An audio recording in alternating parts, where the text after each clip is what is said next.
She only wanted to feed her baby. He only wanted silence. But when a servant's trembling hands reached for stolen fruit, she set in motion a love neither of them believed they deserved. The slap came before she could hide the fig. Kessie's cheek stung, the blow snapping her head to the side, but her arms stayed tightly wrapped around the small cloth bundle at her chest. The fig, half-ripe, bruised and warm from the sun, had been plucked from the offering basket near the shrine to Hathor. She had seen it, alone at the edge, tilting like it meant to fall anyway, a fruit no one would miss. But she had been wrong. The guard yanked her by the arm, dragging her upright. The fig tumbled from her hand and bounced against the stone, rolling away like some guilty thing too ashamed to stay near her. "Thief," the man barked, loud enough that the women tending the wash basin stopped their scrubbing to look. The words cut deeper than his hand had. "You steal from the goddess herself." Kessie didn't speak. She couldn't. Her breath was still trapped in her ribs, and her baby, barely 3 moons old, had begun to cry, a soft, starved wail muffled by linen. The sound twisted something in her gut worse than fear. It was the reason she had stolen. It was the reason she'd do it again. The guard saw the cloth bundle and yanked it free. Her scream broke then, not for herself, but for her child, as the man held the swaddled body up as if it too were contraband. "What's this?" he growled, as if a baby in a palace servant's arms was somehow an offense. "She's mine," Kessie gasped, her knees already buckling. "Please." But mercy was not a guard's duty. The child was dropped, not with cruelty but with careless haste. Kessie scrambled forward, catching her daughter before she struck the stones, clutching the tiny body close again. The baby whimpered once, then fell quiet, eyes closed, head buried against her mother's collarbone.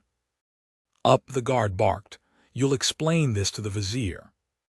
"No," came another voice, not shouted, calm, measured, but it carried. They all turned. A man stepped into the courtyard, papyrus scroll still in hand, ink stain on his thumb. He wore no jewels, no armor, just a scribe's plain white linen creased with hours of sitting. His eyes were sunken, not from age, but from sleeplessness that refused to heal. "Leave her," he said. The guard straightened. "This is not your matter, Seth." Seth, that was his name. Kessie had heard it before, whispered among the women who cleaned the scribe chambers. He was known for never speaking to anyone unless the matter involved death, ink, or both. Seth the Silent, they called him. Seth the Hollow, who wrote the names of the dead but never lit incense for them. A man whose wife had died the previous year in childbirth, and who had not been seen smiling since. But now he stepped closer. "She took a fig," the guard said, "from the shrine." "I saw," Seth replied. "Then you know the penalty." "I know what a hungry child sounds like." The guard frowned. "You'd interfere." "I already have." There was a pause. The guard glanced from Seth to the crumpled woman on the ground, then back again. "You'll report this to the vizier." Seth nodded. "Of course." The man hesitated, then grunted and backed away. "Your responsibility." When the courtyard was quiet again, Seth knelt. Kessie had not moved. She was still on her knees, trembling, her baby pressed to her heart as if trying to return her to the womb. Her eyes met his for the first time, and whatever apology he had been about to offer died on his tongue, because what stared back at him was not shame, not pleading. It was something far worse. Resignation. As if this, violence, humiliation, hunger, was a song her life had sung so long she could no longer hear it. He spoke quietly. "Are you hurt?" She shook her head. "The child." "She's fine." His eyes dropped to the bundle. A tiny face peeked through, eyes wet but silent. "Come," he said. "You can't stay here." She blinked. "They'll." "They won't," he said. "Not with me." She followed. Seth's chambers were at the edge of the scribe quarters, furthest from the garden, closest to the embalmers. It was said he'd chosen the location himself. No distractions, no laughter, just the quiet hum of the dead and the dying. Kessie had expected dust and ink. What she found was something else. Clean floors, a single cot, scrolls arranged with the precision of ritual, a small table with 2 cups, one chipped, and beside the window, a wooden stool on which no one had sat for a year. He gestured toward the cot. "You'll rest here." She stepped back. "No, I can't." "You can," he said. "I'm a servant." "You were." He poured water into a shallow basin. "Now you're a mother." She watched him. He did not ask for her name, did not offer his. And yet he moved around her not like a stranger but like someone who had already decided not to let her break. He placed the basin beside her, cleaned the baby. "I have no cloth." He handed her his linen. She stared at it, then at him. "I can't, this is." "It's just cloth," he said. "It's not sacred." But it was to her. Everything in his chamber was sacred, because everything had been his wife's, because everything still held the ghost of the woman he had buried, and whose name he probably wrote with the same hand he now offered her water with. She cleaned the baby. When the child was swaddled again, asleep, and Kessie sat on the edge of the cot with legs trembling from holding herself upright too long, Seth spoke again. "She doesn't cry much. She learned not to." He looked away. "That's not something a baby should learn." Silence fell. Then Kessie whispered, "Why did you help me?" He didn't answer. So she asked again, "Why me?" Seth looked at her, and his voice came out dry. "My wife's name was Nima." Kessie didn't speak. "She died giving birth to our son." Her heart caught. He continued, words clipped and careful. "The baby died 4 days later. I buried them both." Kessie's throat burned. Seth stared at the floor. "When I heard your child cry, it sounded like my son, not in pitch, in pain." She breathed in slowly. "You still hear him." "I never stopped." The sun shifted outside. Somewhere beyond the palace walls, the city of Thebes stirred. The priests would begin their chants. The servants would begin to clean. The dead would begin to arrive, names waiting to be sealed in ink. But in that room, time held its breath. Kessie whispered, "My name is Kessie." He looked at her. "I know." "How?" "You've cleaned the scribe's chamber every 3rd morning for the past 6 months. You never spoke." "I didn't know how." "Why now?" He looked at her child, because something worth saving was about to be lost. And just like that she wept. Not loud, not bitter, the kind of weeping that came from deep inside, from cracks too old to have names. She didn't cover her face. She didn't look away. She wept like someone who had never been allowed to before, and he let her. The baby stirred but did not cry. And Seth did not move. He just waited. She stayed, not because she trusted him, not at first, but because leaving meant returning to a world that had already decided she didn't matter. And in Seth's chambers, for the first time in her life, she wasn't invisible. The following morning, Kessie rose early, the habit of service still stitched into her spine. She tiptoed across the cold floor with the baby in her arms, careful not to wake the scribe. But he was already seated at his low table, stylus in hand, back straight despite the early hour. A fresh papyrus scroll lay before him, and a cup of water rested untouched at his side. "You don't sleep," she said softly, surprised by the sound of her own voice in the quiet. He didn't look up. Sleep doesn't come easily. Kessie didn't ask why. She already knew. Grief hollowed a man from the inside, and the emptiness left behind echoed too loud for sleep. She moved to the far corner of the room, settling the baby on the softest spot she could make from folded linen. Her daughter's name was Suri, though no one in the palace had ever bothered to ask.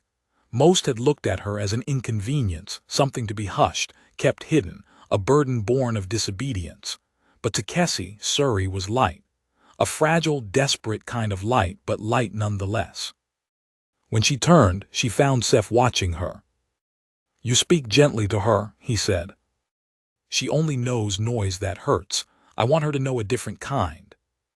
He nodded, then returned to his work, but something in his shoulders had shifted, less rigid, less braced.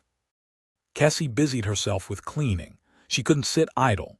Years of servitude had taught her that stillness was dangerous. She wiped down his ink trays, reorganized the scrolls by date and subject, even dusted the floor with a corner of her skirt. He didn't stop her, but when she moved to scrub a smear of dried ink from the side of his table, his hand caught hers. "Leave it," he said. She froze. "It was hers," he added quietly. "She spilled it trying to copy a hymn." Kessie withdrew her hand. "I'm sorry." "Don't be." And then he surprised her. He smiled, faint, fleeting, but unmistakable. It was the first time she'd seen his face unclenched by grief. The first time she thought he might still have a heart that knew how to beat for something other than loss. She returned to her corner, heart trembling for reasons she didn't understand. The days fell into rhythm, like breath smoothing out after a long run. Kessie rose with the sun, fed Surrey with whatever she could find, sometimes lentils, sometimes watered milk if she could steal away to the kitchens and trade favors. Seth left food for her, though he never mentioned it. Flatbread wrapped in linen, dates hidden in bowls she hadn't noticed the night before, even dried fish when the markets allowed. He never asked where she went during the afternoons.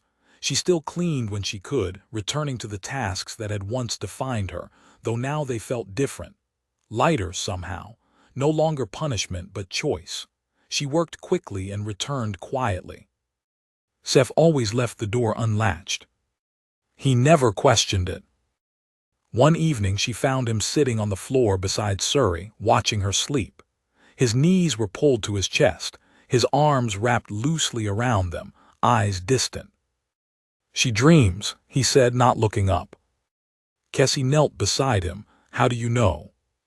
She twitches, smiles. "Maybe she dreams of figs." He glanced at her. "Do you still think about that day?" She hesitated. "Sometimes."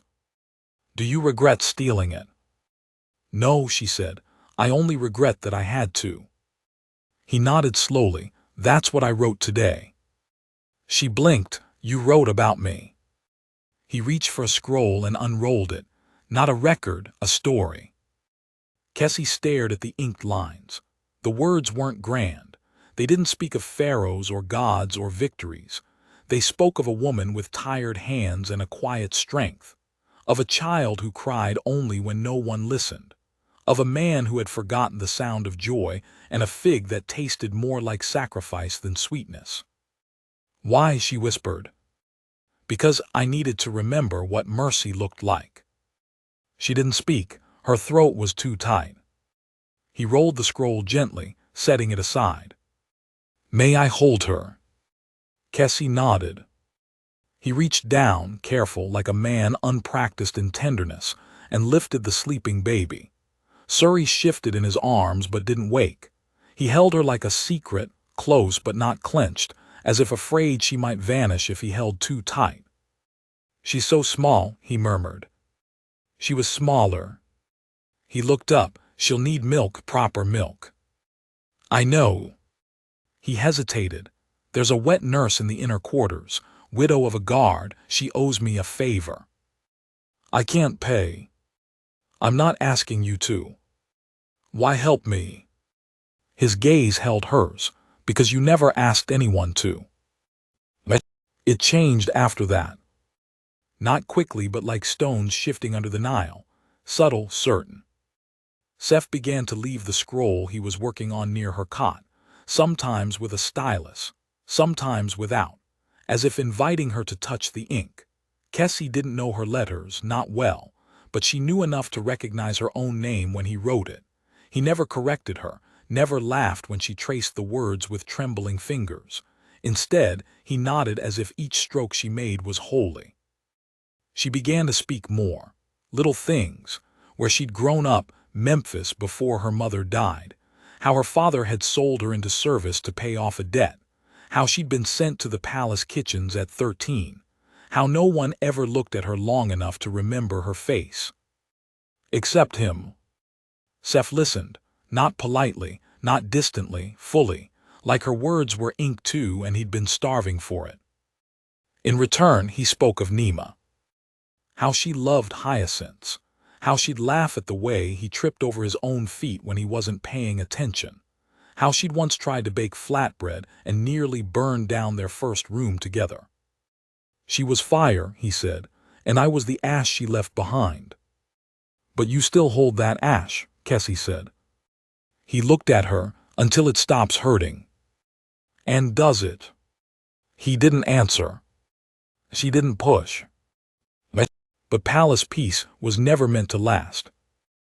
Word spread as it always did, whispers among the servant girls, a scribe taking in a thief, a widow replacing another. The vizier's eyes narrowed, questions were asked, scrolls examined. And one night, Seth returned with his jaw tight. We have to be careful, he said. Kessie froze. They know. They suspect. Do I need to leave? He didn't answer, but the silence said enough. She looked at Suri, asleep in her woven basket, fingers curled like she was still clutching the fig from that day. I won't let them take her, Kessie whispered. They won't, Seth said. They'll say I seduced you, that I used the child. No one used anyone. But they'll twist it. He stepped closer, then let me make it right. She blinked. How? Let me marry you. The room stilled. Kessie stared at him, unable to breathe. You don't have to love me, he said.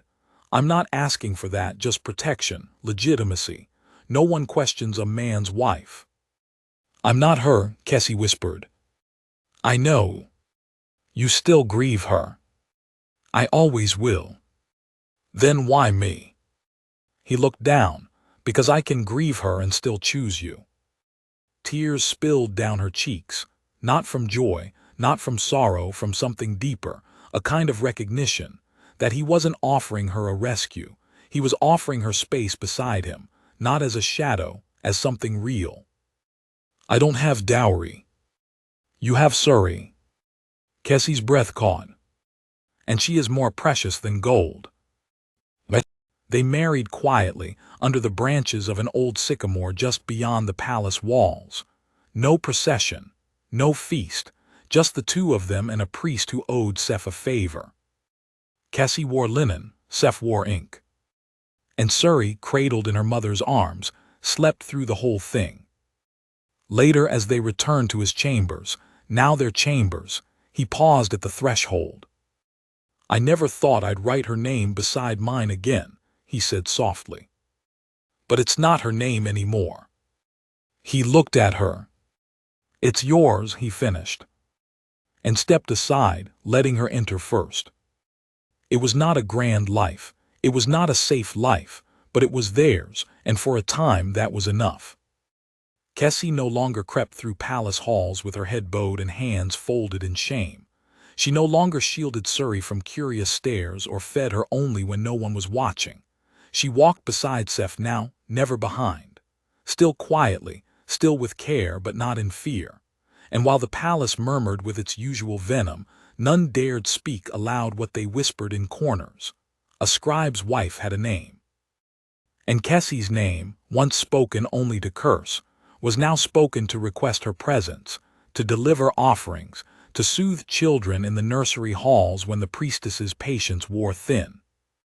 But contentment has a way of drawing envy like shade draws insects, and the palace, ancient and gilded though it was, had not forgotten what Kessie had once been, a servant with nothing but hunger in her hands and a baby on her hip.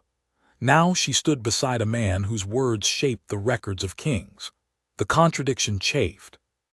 It started with scrolls disappearing. Then came the messengers failing to deliver food Seth had ordered for Kessie and Suri. Then ink left uncapped on purpose to ruin fresh papyrus. Small things, always deniable, always subtle. Then one morning, as Seth walked past the granary, he heard it. "She knew what she was doing," said a voice. "Women like her always do. They see a man grieving and they slip right in. Her baby's probably not even his." Seth turned. Two junior scribes, boys barely old enough to grow beards but old enough to think themselves men. He didn't speak, just stared, long enough that one of them looked away. The other held his gaze a moment longer, then muttered something under his breath and walked off. Later that night, Seth said nothing of it. He returned to his scrolls as always, brushed his fingers lightly against Suri's cheek when she stirred, and let Kessie braid his hair while the oil lamp burned low. But when she finished and rested her head on his shoulder, he whispered, "They question her." Kessie didn't ask who. "And they question me," he added, "for not grieving in the way they prefer." She exhaled slowly. "Do you?" He turned to her. "Grieve?" She nodded. "Every day," he said. "But grief doesn't mean I stop living. I thought it did, but you taught me otherwise." Her eyes stung, but she smiled. Then he said, "I need to leave the palace for a time." She pulled back. "Why?" "There's an archive in Memphis, older than this one. The vizier wants a census transcribed from the previous reign. He asked me." She frowned. "Asked or ordered?" He looked down. "Both." Kessie felt a knot begin to form in her chest. "How long?" 3 weeks, maybe 4. "Will I come with you?" "They won't allow it." "Then I'll wait." But she didn't know how heavy waiting could feel until the day he left. The first night without Seth was quiet, too quiet. The baby noticed. Suri whimpered in her sleep and reached toward the empty space where Seth usually lay. Kessie tried to soothe her, but Suri cried harder, not for food, for comfort, for warmth. Kessie hummed the tune Seth once taught her, an old hymn to Mad, goddess of balance and truth. It had become Suri's lullaby. Seth claimed Nima used to sing it, that her voice had been clearer, stronger. Kessie's voice cracked, but Suri didn't seem to care. Eventually, she slept. The second night was worse, and the third brought a knock. It was Nari, the head laundress. She stepped inside without waiting to be invited, her arms crossed and eyes sharp. "You've caused quite the storm." Kessie stayed seated. "I didn't ask to." "Doesn't matter, you did." Nari moved closer. "There are whispers again." "Always are." "Not like these. Some say you're a curse. That Seth took you in because of guilt. Others say you fed him herbs to make him forget his wife. One of the high scribes told a priest you cast spells on the child to make her look like his." Kessie felt the words like stones tossed into her stomach. "I'm not warning you to scare you," Nari said. "I'm warning you because something is coming. I don't know what, but it's not small." Kessie swallowed. "What should I do?" "Keep your head low. Stay near the shrine of Isis. The priestesses there remember you helped bury their dead during the plague. That's something. Not enough to protect you from all, but it's something." She left as quickly as she came. And Kessie, for the first time in weeks, felt the weight of her old life pressing against the new. On the 7th day, Suri began coughing. A dry, rasping sound that turned wet by nightfall. Kessie tried everything: warm cloth on the chest, herbs boiled and strained, honey stolen from the kitchens, but the cough grew worse. She stayed up through the night, pressing her daughter to her chest, whispering promises she wasn't sure she could keep. By morning, Suri's breath came in rattled pulls. Kessie ran. She didn't knock. She pushed her way into the shrine of Sekhmet, goddess of healing, clutching Suri against her chest. The priestess on duty, a sharp-faced woman named Theti, started to scold her, but then saw the child. Within minutes, they laid Suri on a reed mat. A second priestess brought oil. Another lit incense. Theti crushed leaves into a paste and smeared it along the baby's chest. "She is too small," Theti said. "This sickness is old, dry air, thin lungs." "Will she live?" Kessie asked. "If the gods wish it." Kessie wanted to scream, not because of the answer, because she had heard it too many times before. She stayed at the shrine until nightfall, refusing food, refusing rest.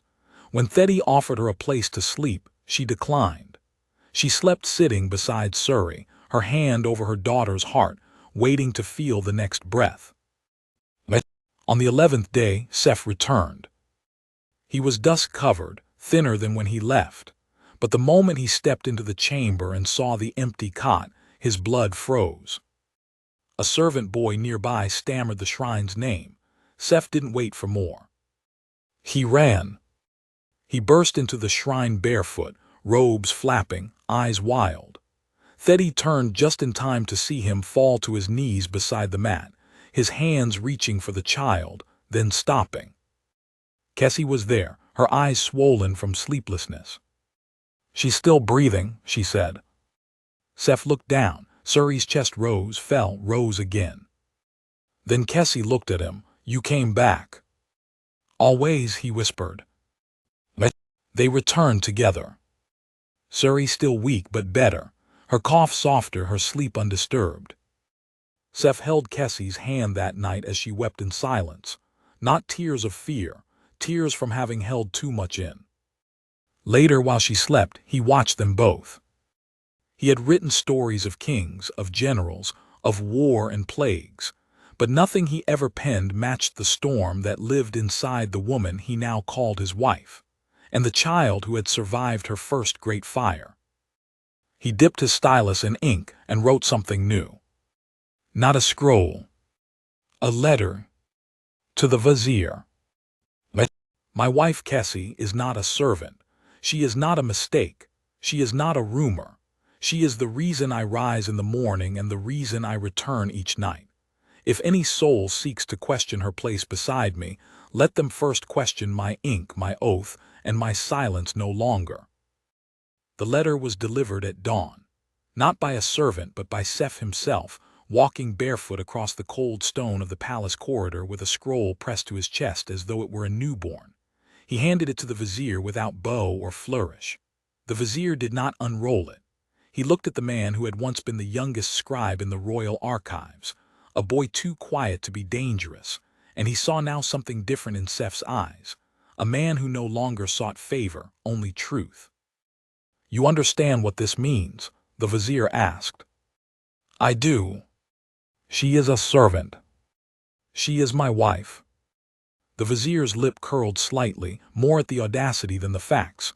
"And the child?" "My daughter," Seth said, "in every way that matters." The vizier did not reply. He turned away, the scroll still clutched tight in his hand, as if unsure whether to read it or burn it. Seth didn't wait for the answer. He left the room head high, the weight of silence no longer a burden but a shield. Back in their chambers, Kessie sat by the small window with Suri in her arms. The morning light played along the baby's face. Her cheeks were pink again. Her breath was strong. She smiled, her first real smile since the fever had broken. "He said nothing," Seth murmured as he entered. "He never does." "He will now." Kessie looked up. "They'll come for us." "Let them," he said. "I'm done living in fear of shadows." But she was not yet, because the shadows knew her name too well. The retaliation didn't come in the form of guards or orders. It came in the form of absence. The next morning, Seth's name was not on the scribal roster, his position at the archives removed, his access to the upper halls revoked.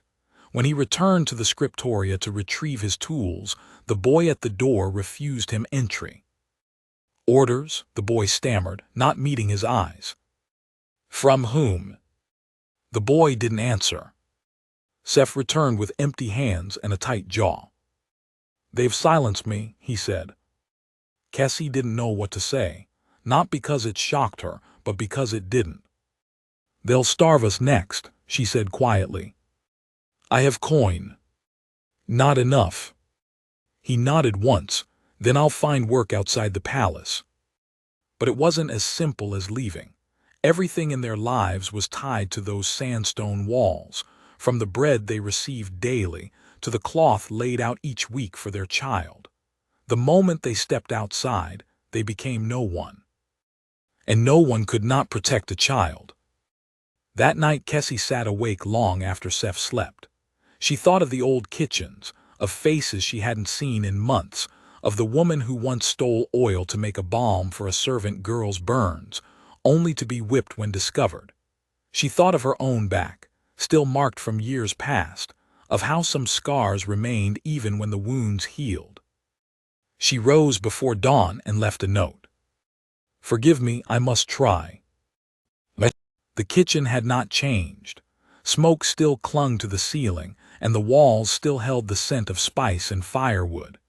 Kessie slipped through the back entrance, her cloak pulled low, and made her way to the alcove where the butcher carved meat for the upper officials. There she found Anka. Anka was older now, her eyes rimmed in red from years of smoke and too little sleep, but her back still straight and her hands still fast. She saw Kessie and didn't blink. "I thought you were gone." "I was." Anka looked over her shoulder, then handed off her cleaver to an apprentice. "Come."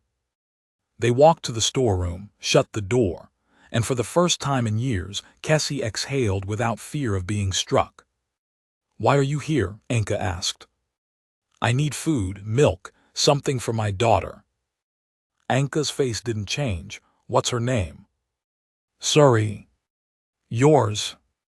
Kessie still. "You married the scribe." "Yes." Anka nodded slowly. "They'll punish you for that." "They already have." Anka opened a jar, pulled out a sealed bundle of dates and goat cheese. "Take it, but don't come again." "I won't forget this." "You never did before." Kessie left the kitchen through the old servant's gate, the bundle pressed to her chest. She didn't see the eyes watching from the far end of the corridor. She returned to find Seth pacing. "Where were you?" he asked, voice sharp with worry. "I went to the kitchens." He stared at her. "You shouldn't have gone alone." "I had to. We need to eat." He looked at the bundle. "How much did you give them?" "Nothing. Anka helped me." He sat down heavily. "They'll use this against you." "I know. And you did it anyway." "For her," she said, looking toward the sleeping child. "Always for her." He buried his face in his hands. "I promised I would protect you. And I promised I would survive." Their silence stretched, then Seth looked up. "We can't stay here." She nodded. "Where would we go?" "There's a temple school outside of Heliopolis. They need scribes." "They won't take us." "They might, if I bring them scrolls of value." "You mean sell your writings?" "I mean give them away." Kessie hesitated. "That's everything you've worked for." He looked at her. "Not everything." They left at dawn 3 days later, just as the city stirred to life. Kessie carried Suri close to her chest. Seth carried his scrolls, bundled in cloth, the weight of his years in every step. The road to Heliopolis was long. They walked through dust and morning fog, through merchant towns and shepherd fields. Seth kept his hand on Kessie's back whenever the crowd pressed too tight. Kessie held Suri tighter each time voices rose behind them. They slept under olive trees and behind shuttered granaries. Seth traded a hymn to a local priest for food.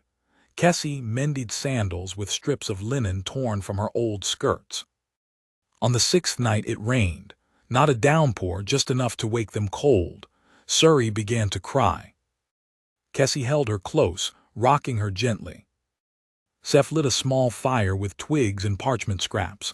"Tell her a story," he said. "I don't know any." "Tell her ours." So she did. She told Suri of a mother who once stole a fig so her daughter wouldn't starve. Of a man who opened his door not out of pity but grief. Of a love that grew not from passion but from survival. Of words written not in ink but in sacrifice. Suri quieted. And for the first time since they left the palace, Kessie smiled. The gates of the Heliopolis temple loomed ahead by the 9th day, tall and sun-bleached, flanked by columns carved with the faces of forgotten gods. A priest stood at the entrance, robed in linen dyed with saffron and lapis. Seth approached, scrolls in hand. "I am Seth, once scribe of Pharaoh Amenhotep. I come not with recommendation, but with offering." The priest eyed him, then Kessie, then the child. "You travel with a wife?" "Yes." "And a child?" "Our daughter." The priest nodded once. "And your offering?" Seth unwrapped the cloth, laid the scrolls on the ground. Histories, hymns, records, truth. The priest bent, picked one up and read. His eyes narrowed, then widened. He glanced at Seth. "You wrote this." "I lived it." The priest stood slowly. "We have no room for scribes who seek status." "I seek shelter," Seth said. "And your wife?" Kessie stepped forward. "I seek the same." The priest looked at her long, then at the child. Finally, he said, "The gods remember those who suffer quietly." He turned to the gate, raised his hand. The door opened. Inside, the temple was plain. No gold, no tapestries, but clean and quiet. They were given a single room, straw bedding, clay bowls, a place to begin again. That night Kessie bathed Suri in a basin of warm water while Seth wrote by firelight. The child splashed, the ink flowed, and something in the silence felt sacred. "You'll write again?" Kessie asked. He nodded, "But not for kings, not anymore." "For who, then?" He looked up at her. "For her." And then softly, "For you."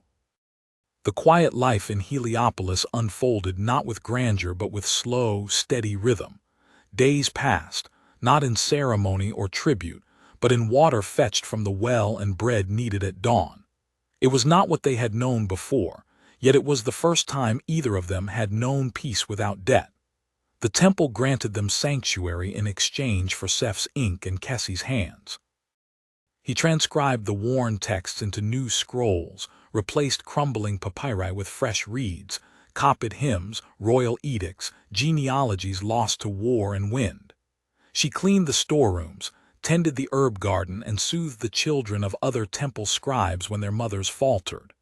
They lived by sun and shadow, never by command. But peace has its own enemies, chief among them memory.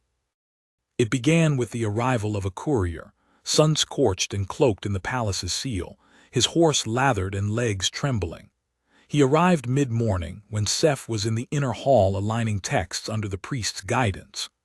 Kessie had just come from the well, Suri on her hip, when she saw the dust cloud and heard the thudding hooves echo like a warning.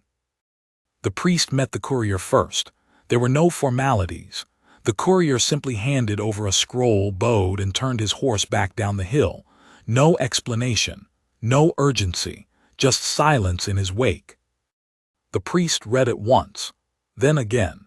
His expression did not change, but when he entered the scribe chamber, he moved like a man choosing his words with the same care Seth used for ink. He held out the scroll. "You are summoned." Seth looked up, face already stiffening. "By whom?" The priest's voice was low. "By the pharaoh himself."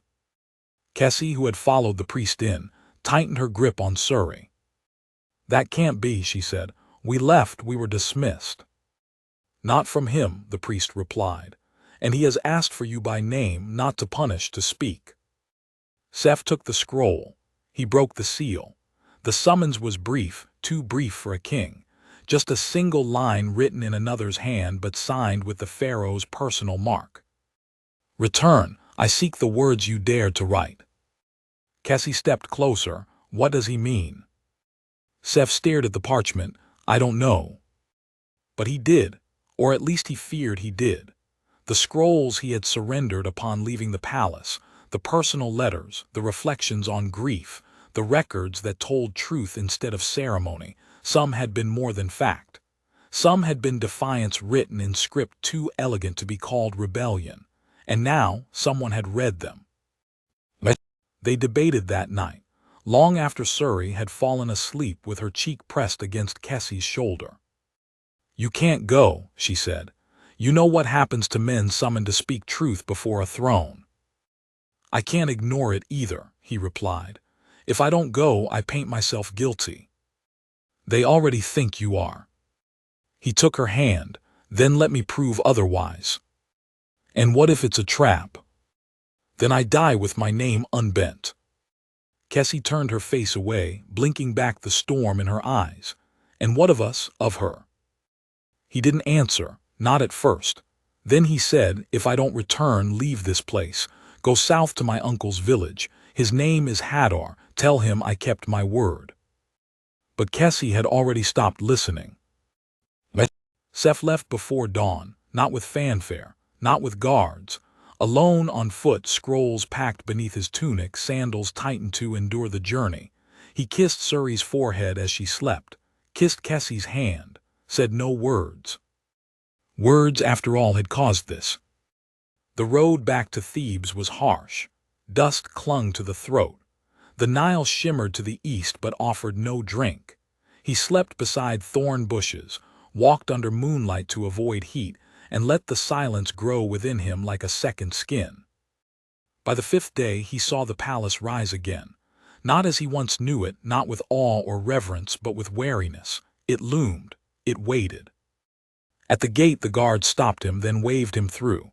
No chains, no threats, just nods. Inside, the palace was quiet, not lifeless, but expectant, as though the walls remembered him, as though they too waited to hear what he would say. He was led not to the Hall of Records, but to the garden behind the Temple of Ra, the garden where the pharaoh often walked in the evening, surrounded by lotus and silence. And there he stood, the pharaoh, not in gold, not on a throne, simply clothed, sandals off, hands behind his back as he stared into the pond. "You are Seth," the pharaoh said without turning. "I am." "You wrote the letter to the vizier." "I did." "You walked away from the palace, from the scribes, from the protection of your station." "Yes." The pharaoh turned. His eyes were dark and tired, not cruel, but ancient in a way that made cruelty unnecessary. "I read your words," he said. "They stirred something I had not felt in years." Seth remained still. "You wrote of grief, of silence, of love rebuilt where loss once lived, and you wrote of a servant who dared feed her child." Seth tensed. "Is she still your wife?" "She is." The pharaoh nodded. "Then she must be more than what the scribes said." "She is everything they're not." The pharaoh smiled faintly. "I summoned you," he said, "not to punish but to understand. I am surrounded by men who write what I want. You wrote what I needed." Seth stared at him. "I want you to return," the pharaoh said. "I cannot," Seth replied, "not unless she does too." The pharaoh tilted his head. "She was branded a thief." "She was a mother." The pharaoh was silent. Then he said, "Bring her. Bring the child. I want to meet the fig thief who taught my scribe to write with a living heart." Kessie stood in the doorway of the temple dormitory, the parchment trembling in her hands. She read the words again and again. "He lives, he is safe. He asks you to come, not to beg, but to be seen." The priest gave her 3 days' supply, bread, water, a blessing whispered under his breath. She took it all and left with Suri wrapped against her chest, heart split between dread and love. The reunion was not what she imagined. She found Seth in the guest chambers of the palace, clean but worn, sitting beside a small lamp, his hands shaking slightly. When he looked up and saw her, really saw her, he exhaled like a man freed from drowning.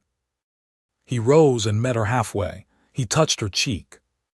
"You came." "I said I would." He took Suri from her arms, held her as if the weight proved something holy.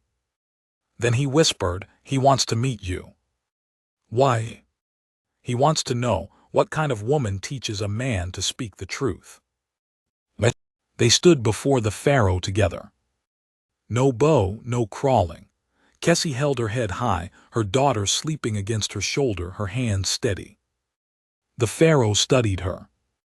You fed your child from the royal stores. I did. You could have asked. No one would have given. And if I had seen you then, what would you have said? Kessie met his eyes.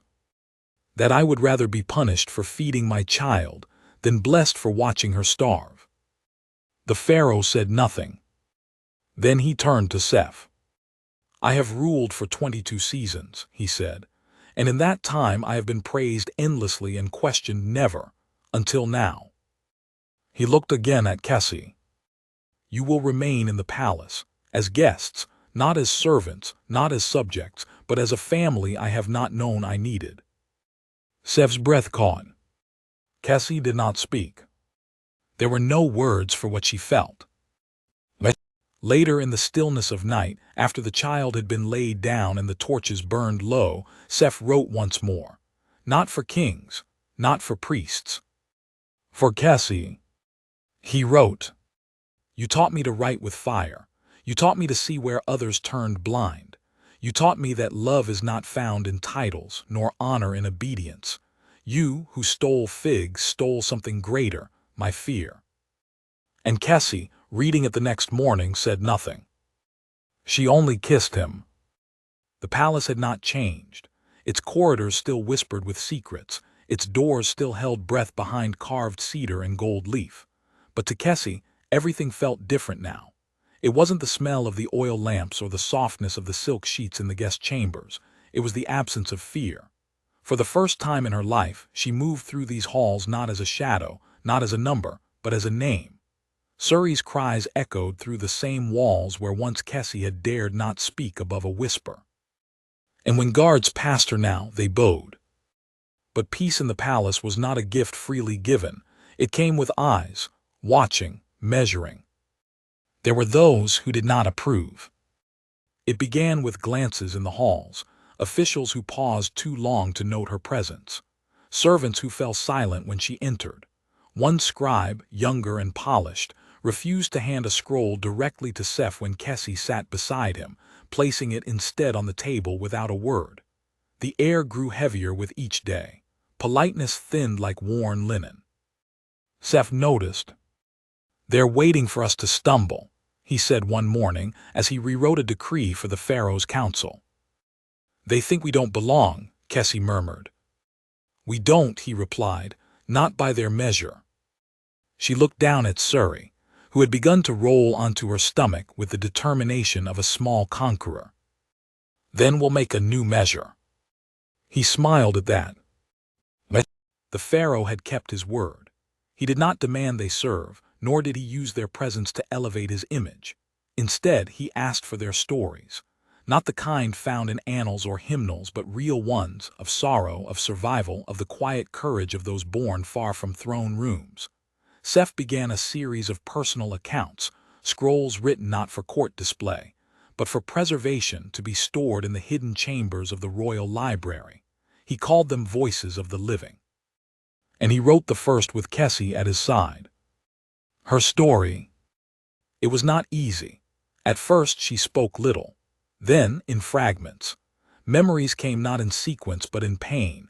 How her mother had died before she could name the stars, how her father had sold her into servitude when food grew scarce, how she'd learned to read body language before she learned to read words, and how, after Suri was born, she'd watched the figs rot in the kitchens while her baby cried with hunger. She did not cry as she spoke, but Seth did. When the scroll was finished, the pharaoh read it in silence. He did not comment. He did not ask questions. Instead, he asked her to teach the other scribes. Not to read. To listen. Resistance came quietly, like mildew on grain. The vizier, who had remained absent since their return, reappeared. He attended meetings again. His gaze never lingered on Seth or Kessie, but his influence did. Scrolls they requested went missing. Servants once assigned to assist them were reassigned.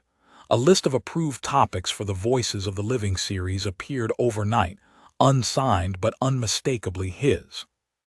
One afternoon, Kessie entered the scriptorium to find her last testimony, her most honest one, where she described the first night she had considered abandoning her child just to end the pain, missing. She stood in silence, then turned and walked to the pharaoh's personal chamber. The guards moved to stop her, but she did not flinch. She summoned, she said, voice ironclad. They let her through. The pharaoh sat alone, reading from an ivory tablet. He looked up, and before he could speak, she said, "You promised truth would be honored." He set down the tablet. "It will be." My words were stolen. He did not ask how she knew. He simply asked, by whom? The same ones who think the poor have nothing worth recording. The pharaoh's face hardened. He rose, walked to a tall cabinet, and pulled free a lacquered scroll. He held it out. "Then we'll begin again." She took it. "No edits." "No edits," he agreed. And this time when she wrote, she added names. But names came with danger. Seth returned late that evening, his lips split, his robe torn. Kessie gasped, "Who did this?" He sat heavily. "Two scribes said I was poisoning the library." "With truth." "With shame," he muttered, wiping blood from his brow. "They said truth makes kings weak." "And what did you say?" "That a king who fears truth is already weaker than the poorest servant." Kessie knelt, cleaning the cut. "They'll try again." "I hope they do." But she did not hope that, not at all. The pharaoh summoned them both 2 days later. Not to a hall, not to a council, but to a small garden, one Kessie recognized. It was where she had once dropped a tray of figs as a servant and been whipped so hard she bled through her linen. Now she entered it with her husband and child. The pharaoh stood beneath the shade of a tamarisk. "There are whispers," he said. "We've heard them," Seth replied. "You've made enemies." Kessie said, "We didn't come to make friends." The pharaoh turned to her. "You told me once you stole because you had no voice. Now you have one. What will you do with it?" Kessie held his gaze. "Speak until others can too." He nodded slowly. "Then we must protect what we've built." He announced a new decree that week. A house of record for the common tongue.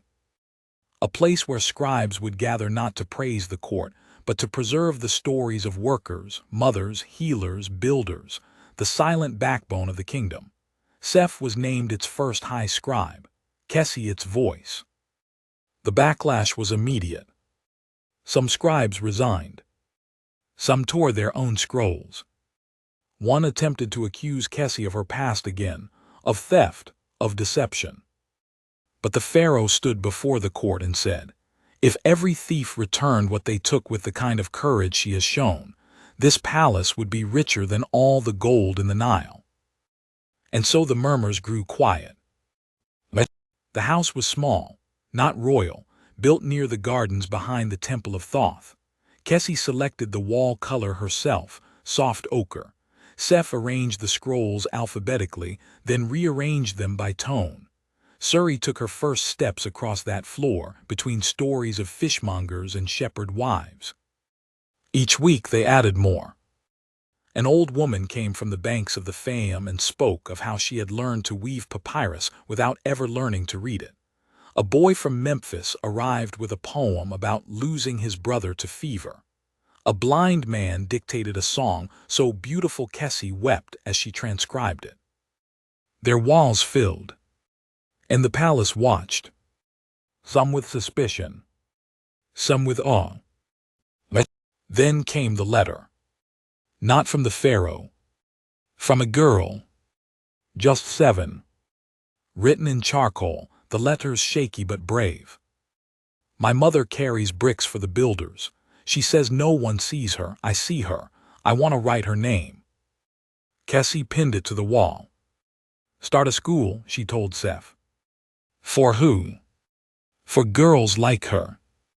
He hesitated, then nodded. And so they began again. One night years later, after the scribes had all gone and the lamps had been doused, Kessie stood in the quiet of their home, listening to the rustle of Suri's breath. The child was older now, already curious, already bold. She had begun to ask questions about the palace, about the figs, about the man with the scar who called her his daughter. Kessie waited until Seth finished writing and joined her on the bench beneath the fig tree in the courtyard. "Do you regret it?" she asked. "No," he said without hesitation. "Not even losing your old name."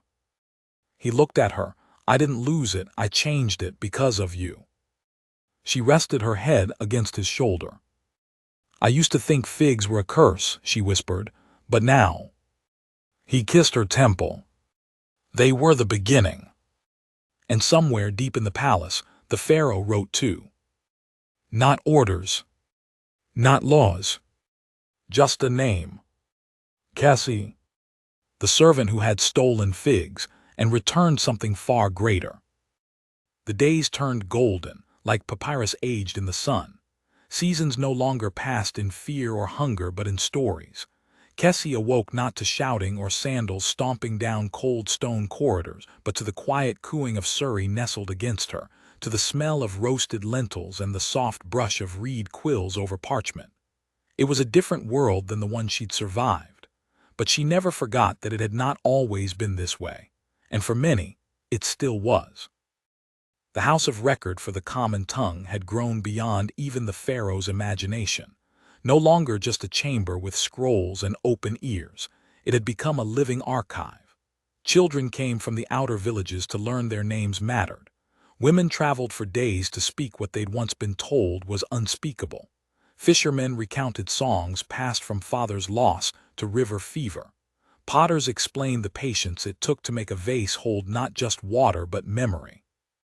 Their voices etched history in ways no temple scribe ever had. But even sacred things have enemies, and peace has a price. It began with a rumor. A noble's son, drunken at a feast, called the house a den of beggars pretending to be poets. Then another, this one more dangerous, that the pharaoh had begun favoring the stories of the poor over the counsel of his ministers. The vizier, old, enduring, silent in the way a crocodile waits, finally struck. It happened swiftly. One morning, Seth arrived at the house to find the front doors sealed with royal wax. A scroll pinned across the lintel bore only 6 words. By order of the council, closed. The priest who had once offered Seth sanctuary met him later that evening, cloak drawn low over his face. "They claim your scrolls dishonor tradition, that they invite rebellion. They've accused Kessie of falsifying testimony to glorify herself." Seth gripped the table. "They want silence." The priest nodded. "And they will make it so if you do nothing." But Seth would not be silent. Nor would Kessie. That night she went to the pharaoh herself, not to plead, not to weep. To remind him of what he once asked her. "Now you have a voice, what will you do with it?" She found him seated beside the small lotus pond in the garden they all remembered. "I know what they say," the pharaoh said without looking up. "Then why haven't you stopped them?" "Because some fights can't be won by decree, they must be seen and heard." She stepped closer. "You said we were family." He looked up. "And so you are, which is why I'm asking you not to run from this." "What do you mean?" "Speak, in the hall of judgment. Let the kingdom hear your story, not whispered behind walls, not hidden in scrolls, but before the nobility, before the scribes who doubt you. If truth is to survive, it must be spoken where lies are born." Kessie didn't flinch. "Then I'll speak." The day came like the Nile at flood, slow, inevitable, impossible to turn back. Word spread far beyond Thebes that a servant girl, now wife of the high scribe, would address the nobility, not as petitioner, not as penitent, but as witness. The hall of judgment filled before dawn. Gold collars gleamed in the torchlight. Ankhs and signet rings shone like sharpened eyes. Kessie stood at the center, robed not in linen but in the plain cotton of a mother, a worker, a woman who had washed floors with her own tears. The vizier sat to the pharaoh's left, expression stone. The scribes fanned across both aisles, pens ready not to record, but to refute. And then the pharaoh gave the signal. She began. My name is Kessie, daughter of no house, born beneath a sky that never once called my name. A murmur rippled, but she kept going. I was sold before I knew the shape of my own shadow. I served until my back bent and my hands bled, and I was told that was honor. She paused, let silence anchor the words. I bore a child in silence, alone. I watched her cry while trays of figs rotted in kitchens I dared not enter, so I took one, not for greed, not for theft, for life. She turned to the council. For that I was struck, banished, named. She looked directly at the vizier. But a name is not a sentence. Then her voice rose. I speak now not because I was given permission. I speak because I lived, and those who live deserve to be heard. Another murmur. One voice shouted, stories are not truth. She turned to him. And truth is not silence. The pharaoh stood. He walked to her, laid a hand on her shoulder. Let it be known, he said, voice echoing through stone and disbelief, that in this hall on this day truth was spoken not in gold or title, but in memory. He faced the assembly. The house will reopen, and from this day forward its records shall stand equal to those of the palace. The vizier rose. You defy tradition. I define it anew. And with that it was done. The house of record was not just reopened, it was reborn. Kessie became its steward, not just a voice but a guide. Seth remained its heart, his ink more powerful than any sword. And Surrey grew into its future. Years later, when Surrey stood at the very podium where her mother had once faced a kingdom and read aloud her first scroll, a story of a servant who fed her child with stolen figs, there was not a dry eye among the hundreds gathered. Because it was not a story of theft. It was a story of return. Return to dignity. Return to truth. Return to voice. And somewhere in the archives, tucked between scrolls lined in gold and ones wrapped in simple cloth, there was a single parchment written in a child's uncertain hand. My mother's name is Kessie. She is brave. Not signed. It didn't need to be. Because the story had already signed itself into the hearts of all who heard it. And Kessie, fig thief, mother, wife, steward, had given the kingdom something more valuable than grain, than papyrus, than law. She gave it memory. Real, unshakable, eternal.